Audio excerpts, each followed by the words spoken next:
Audio Jungle.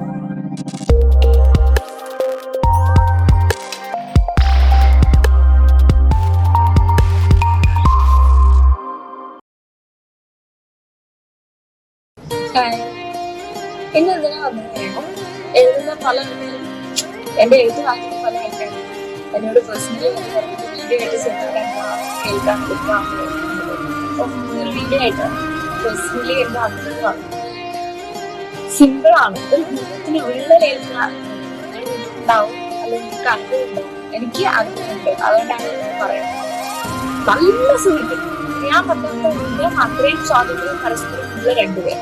ആ രണ്ടുപേർക്കിടയിൽ വളരെ വലിയൊരു അടുക്കാനാവുന്നതുള്ള വീട്ടിൽ അതെങ്ങനെയാണെന്ന് അറിയാം. നമ്മുടെ തെറ്റുകൾക്കൊന്നും അങ്ങനെയാണ്. ഒരാൾക്ക് തെറ്റ് പറ്റാം സ്വാതന്ത്ര്യം, അതെങ്ങനെയാണ് തെറ്റ്, അല്ലെങ്കിൽ ആ തെറ്റ് കാണുന്നത് വന്നാവും. കാണുന്ന ആ സെക്കൻഡ് പേഴ്സൺ തെറ്റ് കാണുന്നത് വന്നാവും.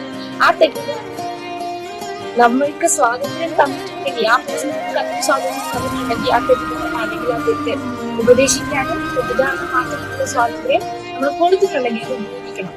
അത് ദുരുപയോഗമല്ല ചെയ്യുന്നത്. ആ ദുരുപയോഗം ചെയ്യുന്നത് രണ്ടുപേർക്കിടയിലുള്ള പ്രശ്നം മൂന്നാമതൊരാളോട് പറഞ്ഞ് ആ രണ്ടുപേരും കേട്ട് ആ പ്രശ്നം രൂക്ഷമായി പോകും. പിന്നെ നമ്മൾക്ക് ആ സെക്കൻഡ് പേഴ്സൺ അത്രയും പേഴ്സണലി അത്രയും പറയാൻ പറ്റാത്ത ഒരാളാണെങ്കിൽ ആ ബന്ധത്തിന് എത്രയും പെട്ടെന്ന് ഉണ്ടായിരിക്കും.